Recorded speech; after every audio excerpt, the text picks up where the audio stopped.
If you got fruit flies or gnats buzzing around your kitchen, here's a simple trap you can make in just a few minutes using coffee. It's quick, mess free, and works surprisingly well. Start by grabbing a small jar or cup and pour in a few tablespoons of leftover coffee. Even better if it's a day old. Fruit flies love that slightly sour fermented smell. Add a spoonful of sugar to make the scent stronger. Then mix in a couple of drops of dish soap. The soap breaks the surface tension so when the flies land, they sink and can't escape. Next, cover the top with a piece of foil and make sure you wrap it tightly around. Use a rubber band or a little tape to seal it around the edges.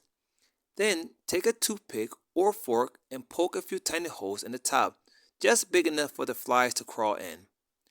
Now, set the trap anywhere you have noticed fruit fly, near your fruit bowl, trash can, or kitchen sink. Within a few hours, you'll start to see them gather inside the jar. By the next day, most will be trapped in the coffee mixture. Replace the mix every couple of days to keep it fresh and effective.